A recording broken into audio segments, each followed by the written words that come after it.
After a 2-week break, Formula One returns with renewed energy and swirling storylines as we head to the 2025 Belgian Grand Prix at Spa Francorchamps. While the drivers have had a moment to reset and teams have gone back to the drawing board to squeeze out performance ahead of the second half of the season, the political and technical atmosphere of F1 is anything but quiet. Spa marks the beginning of a crucial stretch in the championship and the start of a new chapter for Red Bull Racing, as they arrive without Christian Horner for the first time in the team's history. Horner's departure sent shockwaves through the paddock. Just 3 days after the British Grand Prix, Red Bull confirmed that Christian Horner had been relieved of his responsibilities as both team principal and CEO. It came as a shock to Horner himself, who informed the team of the decision, and it also blindsided many in the paddock. Horner had been the figurehead of Red Bull Racing since its inception in 2005 and played a central role in building the team into a dominant force in Formula One. Under his leadership, the team won 6 Constructors' Championships and 8 Drivers' titles, with Sebastian Vettel and more recently Max Verstappen. Yet as we sit here in mid-season 2025, Red Bull have tumbled to 4th in the Constructors' standings, and the aura of dominance that surrounded them just 1 year ago is rapidly fading. Laurent Mekies, formerly team principal at Racing Bulls, steps in to lead Red Bull through this pivotal moment. Mekies has a sharp racing mind and deep experience across various roles in F1, including a long tenure at Ferrari. But he now faces the daunting task of stabilizing a team that has lost key personnel and appears to be caught in a downward spiral.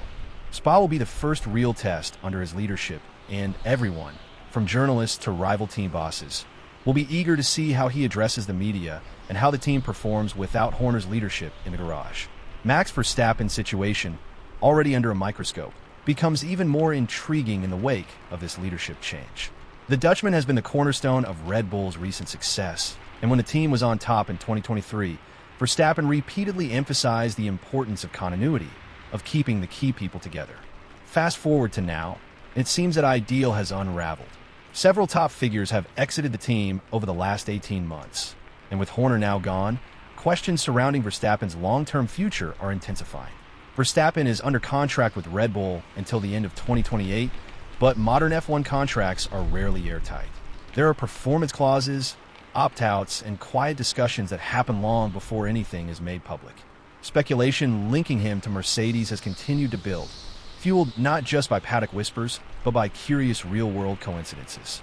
Over the summer break, fans tracked jet movements and social media clues that suggested Verstappen and Mercedes team principal Toto Wolff may have been in Sardinia at the same time. Whether it was a simple coincidence or a calculated meeting is still unknown, but it adds another layer of complexity to the Verstappen saga. It's likely that both will be grilled about it in Belgium, and although both are media savvy enough to deflect, the questions won't stop. The Verstappen to Mercedes rumors gained more weight when Christian Horner, before his departure, hinted at a future without Verstappen by suggesting Red Bull would eventually have to plan for life beyond their star driver. Coming from Horner, a man who had previously gone to great lengths to support and retain Verstappen, those words were telling. And with the team currently struggling for performance and cohesion, Verstappen may well be reassessing whether his best chance at winning more championships lies elsewhere. Amidst the turbulence at Red Bull, the rest of the paddock has hardly been idle. One of the most inspiring moments of the season so far came at the British Grand Prix, where Nico Hulkenberg finally stood on the Formula One podium.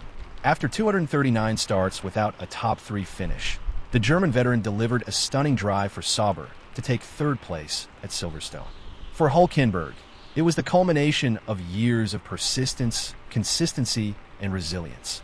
But it wasn't just a personal victory, it was a turning point for the Sauber team. That podium marked Sauber's first in over 13 years. The last time they stood on the podium was in 2012, with Kiyoshi Kobayashi in front of his home crowd in Suzuka. Since then, the team has seen ownership changes, rebrands, and struggles to remain relevant. But with Audi's entry into F1 looming in 2026 and a wave of investment and leadership restructuring already underway, Sauber is finally showing real signs of progress. Their performance has improved steadily over the last few rounds, aided by a significant upgrade package brought to the Spanish Grand Prix. Since then, Sauber have scored 35 points across 4 races, making them the 4th highest scoring team during that span. That's a remarkable turnaround, and the team's recent trajectory suggests that Silverstone was not a fluke.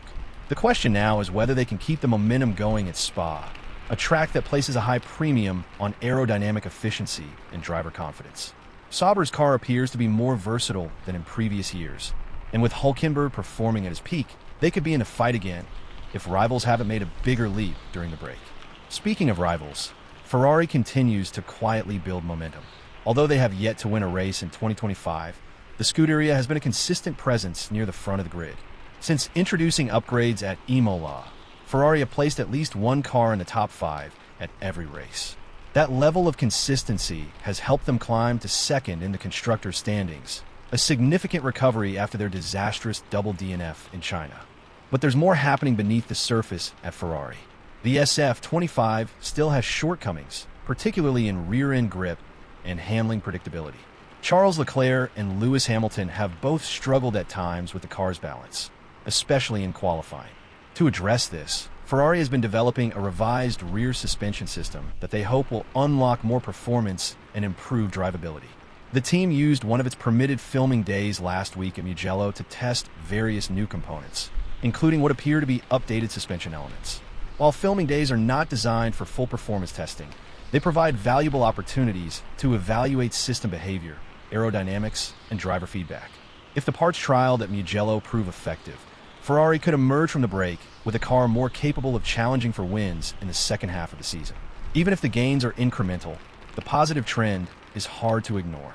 3 podiums in the last 5 races tell a story of a team that is getting its act together. And with Mercedes struggling for consistency and Red Bull in disarray, Ferrari might be poised to capitalize. And then there's Spa itself.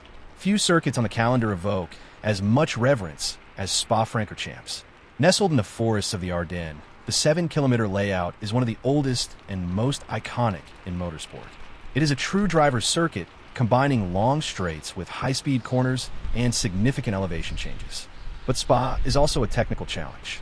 Teams must find a delicate balance between low-drag setups for the long Kemmel straight and the downforce needed to navigate the twisty second sector.